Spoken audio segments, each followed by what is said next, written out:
What's going on, everybody? Welcome to the Get the Bag podcast, episode 9. Moving on up. We have a really great topic today. Before we get into that, I'm your host, Claudia Castro. Got my co host, Tim Park. What's Hey, going fam. on? It's the first of the month, March 1st. Can't believe it's already I know, March. right? Time's just flying. But before, make sure you like this video, subscribe, follow us on IG, all the social media channels, because we're on here every week, every Wednesdays, typically at 8 a.m. Pacific, 11 a.m. Eastern, just dropping game. We have exciting guests coming up too, so subscribe. Set up your reminders so you can keep in touch and keep up to tabs with what's going on with us. But today's topic is how can you take down multifamily with no money? Yes, I said that. No money. There's definitely They're like, various what? strategies that you can use, whether you want to hold on to it, buy and hold, or again, wholesale it. We're going to just break all that stuff down. We have tons of strategies that you can use because, and people sometimes don't understand the difference with like where does multifamily, like what's the difference between that and residential. Residential, obviously considered like a single family home, so like a regular home, but Hmm. there's multifamily in the residential asset class. So 1 to 4 units. So 1 unit is obviously a single family home, 2 units is duplex, 3 is a triplex, 4 is a quad. Those are all considered residential, right? It's under the residential umbrella. Once you hit past 4 units, so from 5 units onward, that's considered commercial, right? So the way you kind of view it's a little bit different than like a residential and how you comp, because then you're really looking at the numbers and such. So once you get into commercial real estate, it's very lucrative. Hmm. Obviously, you're in it yourselves. You're in it yourself, working commercial deals, but it's challenging. It takes some time because there's so many things you have to consider Right, with right. multifamily, whether it's multifamily, whether it's industrial, hotels, like all that stuff, hospitality. Um, but people don't really consider when they consider commercial real estate, they're not like, oh, multifamily apartments, but all that Hmm. is part of it. Right, right. And I think you make a good point because, you know, comping a residential multifamily compared to comping a commercial property is totally different. Right, I think, especially like let's say wholesaling, because you're comping at what has sold in the area on residential. And on the commercial side, it's mostly about the numbers and how much that particular property is making in revenue, right? And right, then if it's making a certain amount in revenue, how does that compare to how much money you're going to put in and get a return on after maybe say 3 to 5 years after that, right. after you stabilize it. So there's a lot of factors that go into the commercial side of real Right, and estate. lots of So tax benefits too, but, I will 100%. I will say this, we are not tax experts, mortgage experts by any means, so that's a disclaimer right off the bat. We're just sharing what we've learned so far, and how we've seen other people use it, and how we're planning to use it. And I think we've like worked on wholesaling multifamily, but obviously the ownership is everything. And so these are kind of strategies that we're following as well. So to start off with it, um, I think people get overwhelmed when starting like with Hmm. multifamily, especially with bigger pockets coming out and the Burr strategy. People, multifamily has been a big thing, a big key, buzzword of like, Yeah. ownership is everything. Um, but people get overwhelmed, like, oh, I need money down. Because if you go through like a traditional route of getting a loan, and you have to put a certain amount down. You also have to consider the agent you're working with. Usually, you're Very sourcing, true. having the agent, find you deals. And there's not many deals on the market typically for multifamily. That was one thing I noticed when I wanted to kind of follow the um, what do you call it? The house hacking, House out. Yeah. right? Where you live in one of the units for a year and then rent out the other kind of stuff. But there's not many on the market. So this is why we've said even before, as a wholesaler, your your whole business is on marketing. So if you can Mm-hmm. get really good at direct to seller, you're already like ahead of the game, because you can then 100%. alter your criteria if you really want to take down a multifamily yourself, where you get direct to the seller.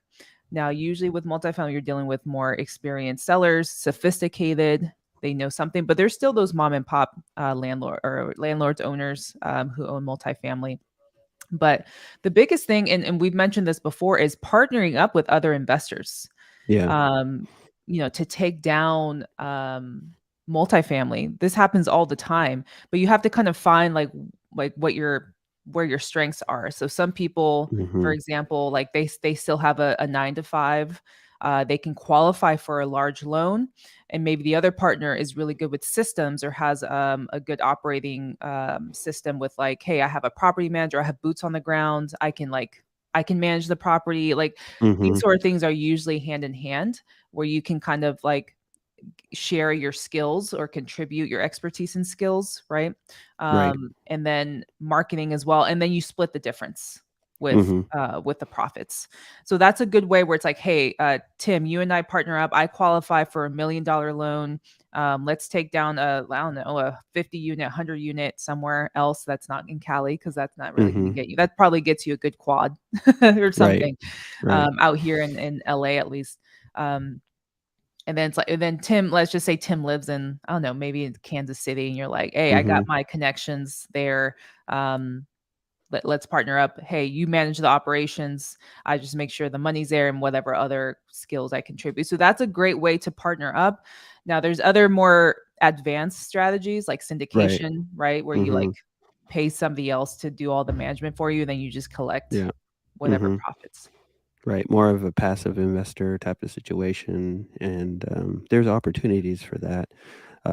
Other ways to partner up is actually with the seller. That's Yeah, another way to partner up. And, they might not want to, they're a tired landlord too. So there's strategies where you can partner up, more advanced strategies, I would say, on that to partner up, because you might have a developer that wants to kind of tear that down and build something else, or, you right. know, so there's just a lot of different ways. And that's why I kind of like commercial, because there's so many ways to kind of structure the deal depending on who your investor is, and who, if you want to kind of take that down yourself, and, um, you don't have to put down your own money on that too.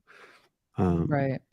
um, Yeah, I mean, isn't there ways, I've heard too, where if it's owned under an LLC, you can buy the LLC as well. yeah, that's correct. That's a To strategy as well It's a too. strategy Yep. as well that I've heard people use. Now, it does vary on specific markets in terms of like tax benefits, where it's like, hey, we won't, the taxes, the property taxes may vary, but that's also a strategy that I've known that's a little bit more advanced again. But that's just, again, what other people are using. But yeah, partnering up with people, finding where you add value. It's the same thing we talked about last week or the week before, when it comes to partnering up on wholesale deals. It's like, find Mm-hmm. where your strengths lie, whether it's finding a buyer or direct to seller, and then Mm-hmm. see how you can find somebody else, because you can't do two people doing the same thing, or even three people. Like, you can have a group of people, like that happens all the time, where Yeah. people put a pot of money in, and it's like, hey, let's invest in a property, and that happens all the time. So it's just figuring out what your roles are, and then just partnering up, because at the end of the day, everybody has the same goal, which is having ownership and Yep. getting that passive cash flow. Yeah. I think, well, with the first deal I ever got locked up, it was, the sellers were like 6 partners. And Mhm. they had their full-time jobs, and no one had time to actually maintain the property, and Right. so they had made a decision to kind of let it go. But it was so in distress that what they were asking Right. for was unreasonable, and based on the numbers and what needed to be done, it was just, they were unrealistic on that part because they all wanted to share in the profit of that. But if they just did put a little bit more effort into, putting some money into Maintenance. it, maintenance, fixing it up, a new roof, whatever, they coulda got a lot more for it and waited maybe a year or 2, and they would have made a lot more than what they sold it for. So Right. You're talking about that one, multifamily out here? yeah, yeah, Yeah. for Yeah, sure. and then we're also well, we're following up, but there's the 24 unit that we're, looking into as well, where again, Right. it was, 2 partners that really didn't do Yeah. that great in taking care of and this is where it's like, "Hey, you may have the money," but this is why it's like you have to consider everything. You have to have somebody who understands, like, all right, and this is where it's like you kind of borderline slumlord, where you're just taking in the profits and not Mhm. reinvesting back into your properties. Right. Because, and I see them all over LA. Like some of them, like, how is that being held? Like, how is that being like held together? Like, it looks janky. I know. And it's unfortunate. And that is what gives landlords, slumlords a bad name because you're not looking out for the tenants. So if you can kind of follow a good profit, like where you put your profits and when you're running the numbers, is why somebody should be good at, like, okay, this amount goes into maintenance, this goes into vacancy, property management, if you do have one. But this happens all the time, and that's a really great opportunity to come in there Mhm. and solve a problem. So partnering up is huge. I think the next strategy that we see we are seeing a lot is on the Mhm. creative Yep. finance side. So seller financing, even subject to, but Mhm. seller finance I think is more common because a lot of times a lot of these older owners who own multifamily usually have it free and clear. Right. But that's where you don't have to come up with a down payment. I mean, in some cases, maybe you do, maybe the seller needs something. But from what I've learned too, is a lot of these more sophisticated sellers, they understand the game. They understand Mhm. exactly what you're referring to. And usually they want to defer the capital gains tax because when 100%. you're selling, it's one thing to sell a home, but when you're selling multifamily, it's a large, it's worth a little bit more than, say, a single family home. Um, and when you get all that money back, it's a lot. It's a Uncle big Sam's hit, gonna take a especially good here. portion of Yeah. that. So Yeah. either they're gonna do a 1031 exchange, which again, it's a little bit more advanced, but in like a quick kind of definition is where you take the profits that you're gonna receive from the sale and you move it over to another property. But Mhm. there's specific conditions. You have to work with a 1031 specialist, Exactly. and you have about 6 months to identify or find another property that's worth more than what you just sold it for. So there's a lot of like moving pieces, but that's a great way to roll over your money and never pay taxes. So a lot of people follow that strategy. Another is seller finance because they're still going to be taxed, but at a Mhm. much smaller amount because whatever income they're receiving on the monthly payments, they'll be taxed on that, but it's way less than say they were to get a lump sum of 2 million versus like, hey, you're getting, I don't know, Right. 30,000 a year. Like that's a huge difference tax wise. So that's a really good Right. way to work with the motivation, Exactly. instead of like going straight forward with the cash sale. So seller finance is really great where you can literally come in with no money down. You may just have to cover the closing costs, but again, you can maybe get a hard money or private money to use those Mhm. funds for that, and then whatever if there's maintenance needed, that kind of stuff. But it's still way less than you having to pull get a loan, qualify for a loan, um, that runs your Absolutely. credit. So these sort of creative finance strategies are so huge, and they're becoming big now given the market conditions as well. Yeah, and I think, a lot of people don't realize that it's commonplace in commercial real estate, like, this Right. it is an option. I mean, a lot of people are using it a lot more, especially in this climate, and, I know on the residential side, it's, kind of the buzzword now, and everybody's talking about and getting into that, seller financing, creative financing, but I Mhm. think, it's not a strange option when, it comes to commercial. Usually, the seller has multiple properties and they kinda understand what you're trying to do in that because, whatever usually you try to get a loan and, take down a multifamily since interest rates are high, they Right. understand, "Hey, let's kick it down the road. I know you won't get, hit with a capital gains tax, right now, so, let's work together and see how we can make that happen." Absolutely. It looks like we have a question here by Alex Rodriguez. When would you say is a good time to start investing into multifamily? That's, I'm assuming, yeah, 5+ units. I would just say anytime. Yeah. Obviously, understanding how it works. If you're just brand new, this is where it's like, hey, partnering up with somebody who's experienced. So this is what we're talking Yeah. about. Our first point, which is partnering up, and that I don't think we mentioned, but it's a really great point. When you partner, if you're super new, doesn't mean you shouldn't invest in commercial. But Mhm. you want to like learn as much as you can on like how it actually works, like the basics, super basics at least. What's an Yeah. NOI? What's what's considered needed in Cap a rates. Yeah. multifamily? Yeah, exactly. Cap rate. Um, there's all these terms that are absolutely important to understand when getting into commercial multifamily specifically. But say it's like, hey, I'm just starting out, and Tim has been in the game for 5 years. And I have the money. Say I qualify for a loan or whatever. I'm gonna be like, hey, I'm gonna use your expertise. You know what you're doing. I have the money. Mhm. Let's partner up on this deal. So Yep. that's where you can kind of leverage that. Or, hey, I have a relationship with a, private money lender. Let's do this. Or hey, I've saved some capital, whatever the case may be. So it's never too late to start. I wouldn't wait. If there's an Yeah. opportunity, you should go for it as long as the numbers make sense. But if you're just starting out, you want to make sure you have somebody by your side that at least like can kind of help you Yeah. understand. And, it's the basic questions that I think we'll probably put this on the bottom, comments below, of this video, but, just average questions that you need to ask, the sellers.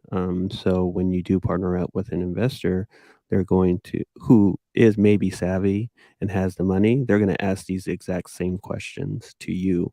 And even though you just have the deal, you can do a lot of the legwork, that it makes it easier for them to make a decision or underwrite. So if you're able to kind of underwrite and um, get the criteria that they need to make a good decision, then that's a good partnership right there.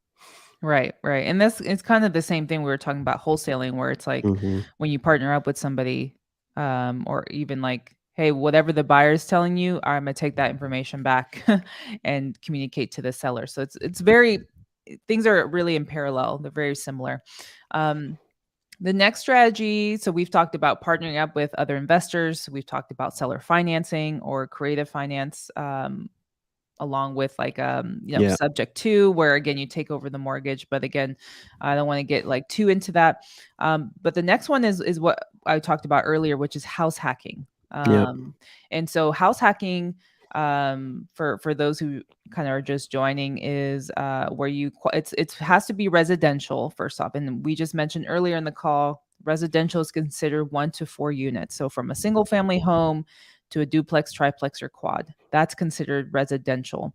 And with that, you can qualify for a residential loan. A Hmm. commercial loan's a little bit, it's an up step. You can still like follow the process, but I think it requires a little bit more information. But with that, you can get an FHA loan. Um, you know, whatever type of loan you can get, you can qualify for that with very little down. And it, with FHA too, they don't require a high credit. I think you can have as low as a Yeah, low credit, 580. yeah. NACA is also another Yeah, that's a good strategy. program. But it's a process to sign up for it. But that's where you don't use any of your money. You don't need a like super high credit, from my understanding either. And you can they can help pay your closing costs as well, Yeah, and yeah, down payment, stuff like that. So that's also a really good opportunity for house hacking. So house hacking, again, once you get, say you qualify for a loan, you find a house, you have to live in the house for a year. So what a lot of people do is they'll buy a quad, they'll live in one of the units, and then the other 3 units they rent out, yeah, right? So but essentially the other units are paying for your mortgage. You may even be able to cash flow, even if it's a duplex. Like imagine instead of paying rent, you're cutting your mortgage in half. So you're instead of paying $2,000 a month, you're paying 1,000 or maybe under that. And so that's where house hacking is really great, because then after that year you can move out and bring someone in. So now yeah, you have a fully occupied multifamily property that's bringing in rental income. And what's really great is you get to learn as well how to kind of be a landlord, or things to look out for, absolutely. maintaining the property, collecting rent, that kind of stuff, that a lot of people starting out don't really understand what that's like. So that's a really great opportunity. I think it still is, Yeah, if you're able to find a really good deal. So yeah, house hacking, usually you have to work with an agent as well, unless you're able to find the deal yourself, because a lot of times that's absolutely. what the agents do, but you have to deal with the commission structure and all that stuff. Yeah, it's a really good way to get into multifamily to get your feet wet, because that, utilizing you maybe FHA or NACA, there's opportunities for you to not, have good credit score or even, have money down to put into that opportunity. But as long as your, mortgage is covered through the other units, that is being rented, then it's a great strategy. A lot of people have utilized that strategy and have, gotten more than one, um, like 4 unit properties, and then they've gotten, larger properties after that because they leveraged those 2 properties with their equity, in that. Exactly. So, Yeah, and so after you've lived in it for a year, you can qualify, I believe, for another, or actually you have to refinance out of the yep, FHA correct. into a typically a conventional loan, but probably right now you don't want to refinance. This is where like the burst strategy is a little bit, especially if you're a beginner. Um, but if you can refinance into a lower rate, like say it's like, hey, I got in with a higher rate now, but a year later it's like 3% lower. I'm going to refinance out of that into a conventional loan, and now I can qualify for another FHA loan to Right. maybe house hack again. Um, Exactly. so that's where again you can kind of continue doing that for a couple of years, and you already have a decent portfolio that then you can leverage your equity, like you said, or you can refinance and use that to again get another property, like whatever it is. Like there's so many Mhm. strategies you can follow. Now this other one is another kind of creative finance, Tim. That do you want to kind of talk about that, like the negotiating a lease option? Yeah, so, the next one, is a creative financing because there's a lot of different ways of creative financing. So, the lease option to purchase is, another strategy that you can utilize. So, basically, you have an agreement, with the seller, of the property that you can lease, and then you have the option to purchase later on. And then maybe, that allows you to kind of finance the project later to purchase. So Mhm. because of maybe the interest rates and stuff, and that just allows you to do that. I've seen people kind of wrap that as well too, Right. is where you do that to an investor. As well, so you have a contract with the seller, and then you have another contract with the investor.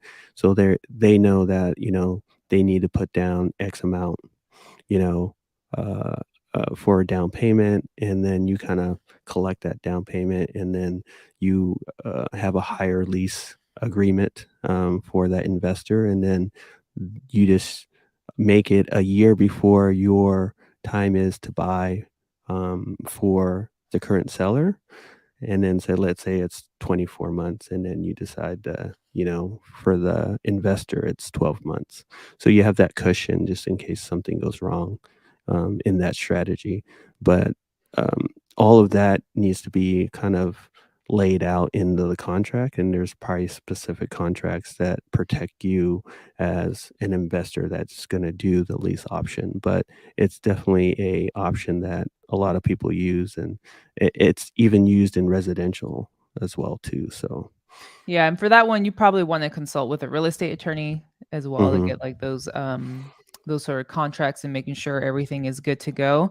Um, and I know people are usually like, "Oh, like, can I just use whatever one?" And you can, like, whatever contract, like, you find on Google or wherever, but, Yeah. this is where it's like, taking it to the next level. Hey, if I have to pay a couple $100 for a real estate attorney to review and walk me through the process, I think that's worth it, worth any future headache. So um, I hope you guys are getting a lot because there's just so many strategies that you can really utilize. And this is where it's like also asking around, asking experts because and seeing how they're doing it because there's a lot of Yeah. people that are doing it just like this. Um, it's just people, once you understand like that it can be done, that's where it's like your mind starts working and you start figuring out how can I Yeah. implement this myself and taking action on it. That's always Yeah. the hardest part. But in terms of the last strategy, which again isn't necessarily to own, but it's a way that you can take down a multifamily in a way with zero money. Mhm. Um, and it's wholesaling. Like, Yep. the same strategy that you use to for a house, you can wholesale multifamily as well. Now for the bigger commercial, I mean, you can like we've considered it, but sometimes the way you structure a deal may be a little bit It's a different little for bit like the different, yeah. yeah, for the bigger deals, but you can still technically wholesale.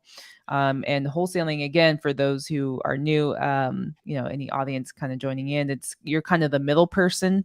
You're still part of the transaction, but you're a direct to seller. So you're marketing, you find a seller who's interested in selling and say they have a 20 unit building that they want to sell.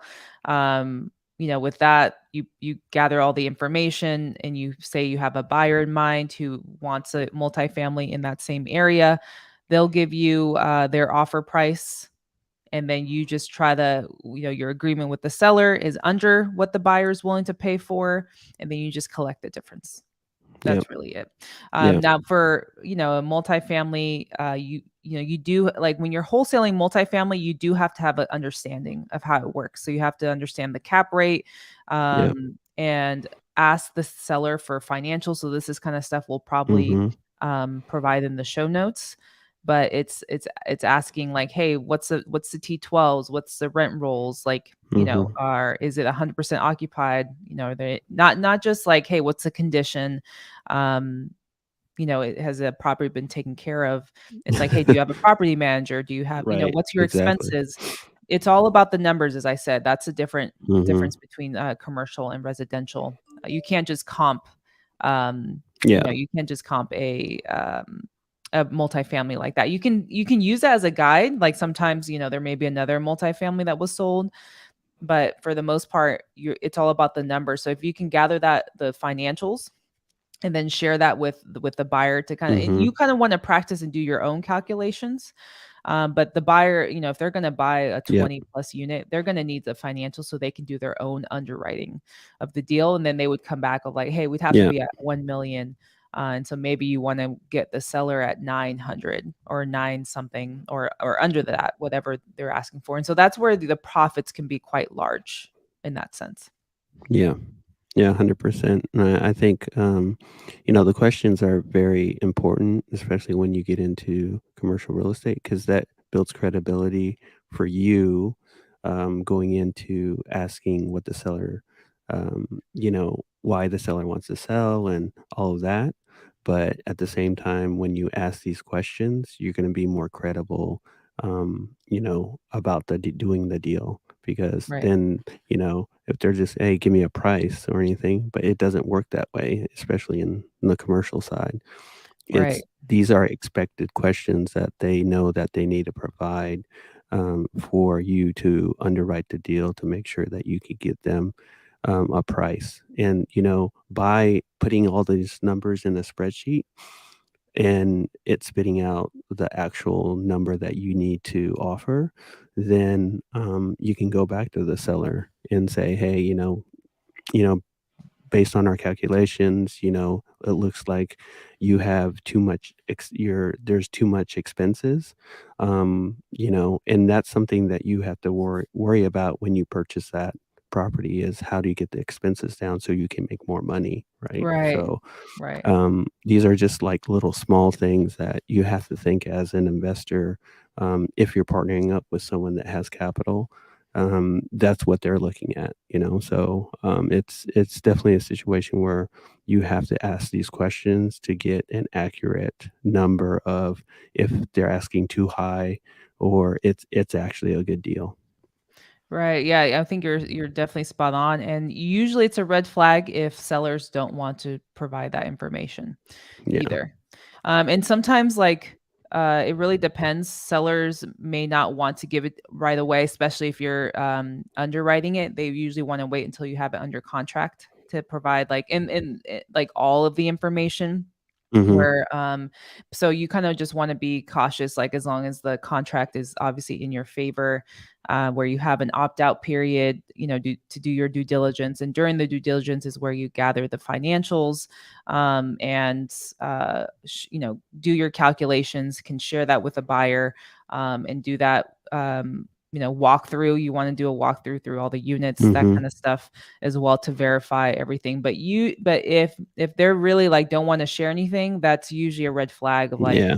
hey, there's something's not right. Financials are missing, or maybe they never had financials.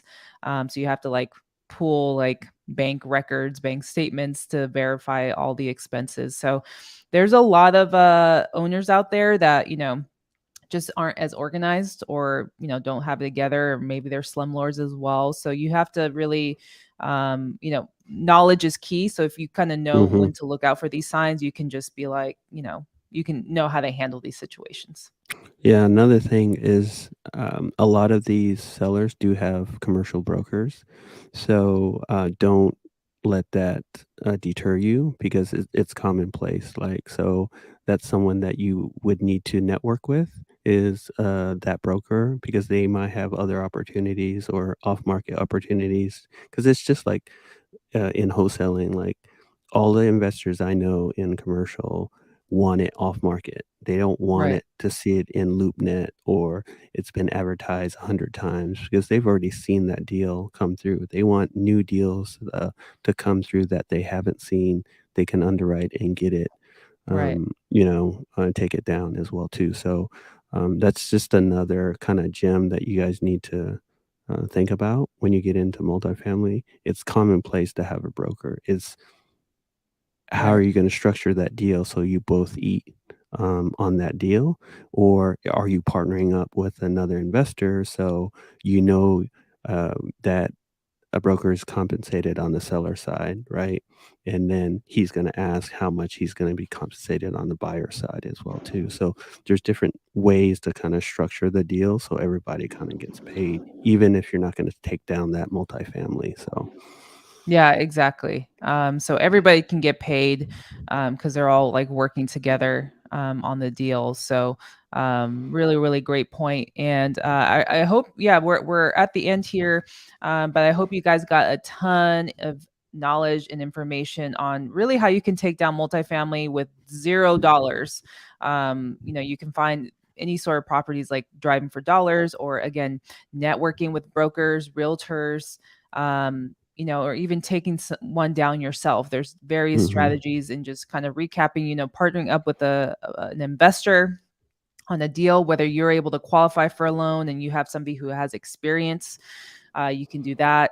Seller financing, Subject 2, where you work directly with the owner on creating a note, where you can take that down with zero money as well. House hacking, where you get to live in a multifamily 1 to 4 units, for 1 year, and then you can turn around and rent that specific unit again and do repeat, rinse and repeat. And then I think we mentioned the lease option, where you can also wrap, Mhm. and then obviously wholesaling. So various number of strategies that you can use. Hope you guys got a ton out of it. We'll make sure to add at least the questions to ask for multifamily to sellers Right. in the show notes after this. But um, again, there's no reason why we shouldn't be able to own real estate, own multifamily. Multifamily is the one that's going to kind of skyrocket you and as like an investor, Yeah, because of the 100%. profit margins. Um, so if there's any opportunities that you guys run across a multifamily that you're not sure what to do, hit us up.